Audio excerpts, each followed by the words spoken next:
नमस्कार। आज हम 2016 के एक बहुत ही दिलचस्प किस्से की बात कर रहे हैं। याद है वो टाइम, नोटबंदी से ठीक पहले वाला? जी बिल्कुल, वो सोनम गुप्ता बेवफा है वाला नोट। कौन भूल सकता है उसे? हाँ, मतलब एक नोट ने पूरे देश में तहलका मचा दिया मैं था। कहा। और देखिए, हमारे पास जो जानकारी है वो इसी पूरी कहानी के उतार चढ़ाव को दिखाती है। शुरुआत बस एक नोट से हुई थी। जिस पर लिखा था सोनम गुप्ता बेवफा है।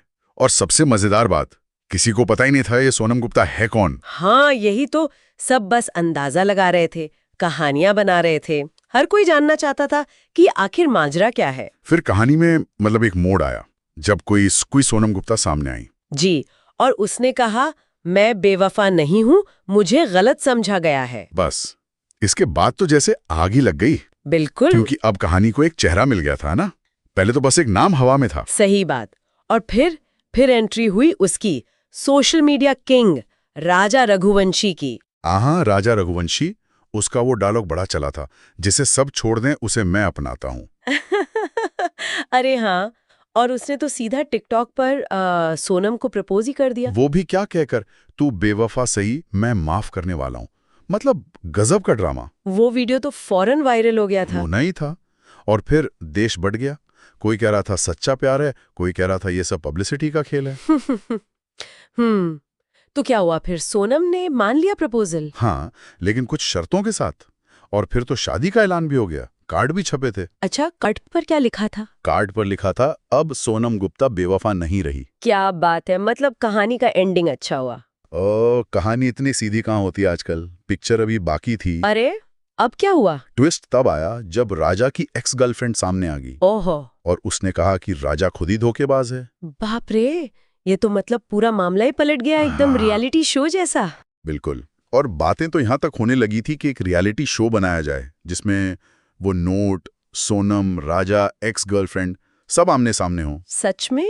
क्या बना ऐसा कोई शो? बना तो नहीं शायद, लेकिन चर्चा खूब थी। ये दिखाता है कि मीडिया कैसे ऐसी कहानियों को भुनाता है। लेकिन फिर सच क्या था? क्या सोनम ने वाकई कुछ लिखा था नोट पे? नहीं, यही तो सबसे बड़ा खुलासा था।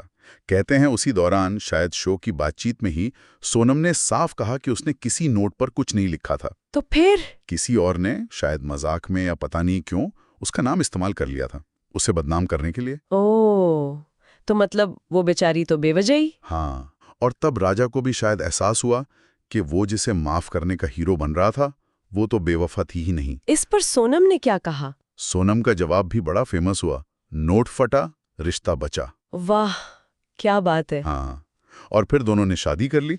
चलो, अंत भला तो सब भला। और सुनिए तो, कहते हैं दहेज में 2000 के नए नोट मिले, जिन पर लिखा था, अब सोनम वफादार है।